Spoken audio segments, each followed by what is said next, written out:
বর্তমান সময়ে সুদ ছাড়া টাকা পাওয়া যায় না। ব্যাংক ও অন্যান্য প্রতিষ্ঠানগুলো সহ সবখানে সুদ আর সুদ। এই দুঃসময়ে একান্ত প্রয়োজনে সুদ না নেওয়া ছাড়া উপায় নেই। এমত অবস্থায় সুদি টাকা আনা কেমন, ইসলাম কি বলে? সুদ নেওয়া ছাড়া উপায় নাই কেন? মানে আপনারে কেউ ধরে হাত পা বেঁধে ধুমসে পিটাচ্ছে আর বলতেছে বেটা সুদ নিবি, তুই তোর বাপও নিবি, এরকম কিছু? এভাবে কেউ সুদি লোন দেয়? বরং সুদি লোন নেওয়ার জন্য ঘুরা লাগে, তাই না? সুদকে আল্লাহ তাআলা হারাম করেছেন, শুধু হারাম না, ভালো করে শুনে রাখেন, পৃথিবীতে যত হারাম বক্ষণ আছে, যত হারাম আছে, এর ভিতরে সবচেয়ে ভয়াবহ হারামের নাম হলো সুদ। সুদের চাইতে ভয়াবহ হারাম আরেকটা। সুদের টাকা দিয়া আপনি যদি বাজার থেকে হালাল এবং সুন্নাহ সম্মত উপায়ে বিসমিল্লাহ আল্লাহু আকবার বলে জবাই করা গরুর গোশত কিনে আনেন, তাহলে কুকুরের গোশত রান্না করে খেলে যেরকম গুনাহ হবে, আপনার সুদের টাকা দিয়ে গরুর গোশত কিনে এনে খেলেও সেরকম গুনাহ হবে। ভাইরা আমার, একটা জিনিস লক্ষ্য রাখবেন, কোরআন যেটাকে, ইসলাম যেটাকে, হাদিস যেটাকে সবচাইতে কঠোরভাবে নিষেধ করছে, ওইটা পৃথিবীতে সবচাইতে বেশি আমাদেরকে করতে বাধ্য করা হয় অনেকটা, সব ক্ষেত্রে না, অনেক ক্ষেত্রে বাধ্য করার মতো অবস্থা হয়। গোটা পৃথিবীর সিস্টেমটা এটার উপর দাঁড়ায়।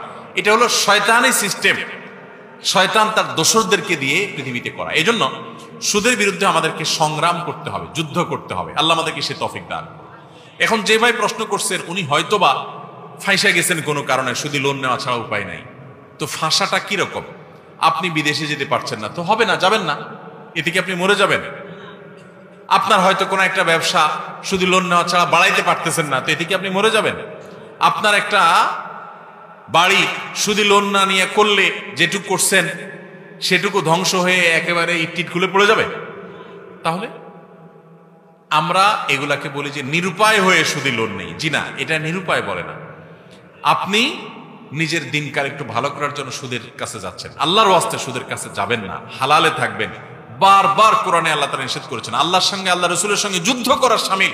সুদের মতো এরকম ভয়াবহ আরেকটা অপরাধ নাই, কিন্তু না জেনে আমরা অবলীলায় সুদের কারবার করছি। এবং প্রশ্নে ঠিকই লিখেছেন যে গোটা পৃথিবী আর সুদের উপর দাঁড়িয়ে আছে, গোটা পৃথিবী সুদের উপরে দাঁড়িয়ে আছে। আল্লাহ তাআলা আমাদের সবাইকে এই হারামকে না করার মতো ইমানের শক্তি দান করুন।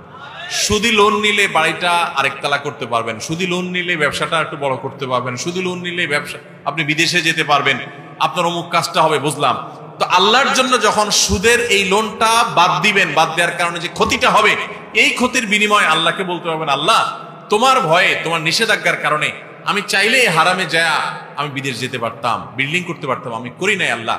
তো তোমাকে খুশি করার জন্য এই স্যাক্রিফাইসটা করছি, ত্যাগটা করছি, তুমি আমাকে জান্নাত দিও। আশা করা যে আপনি আল্লাহর কাছে জান্নাত পাবেন। কিন্তু দুনিয়াতে হারাম খাবেন, আবার বলবেন আল্লাহুম্মা ইন্নী আসআলুকাল জান্নাহ, আল্লাহ দুনিয়াতে সুদ খাইছি, হারাম তো খাইছি, জান্নাতের গুলো খাইতে চাই।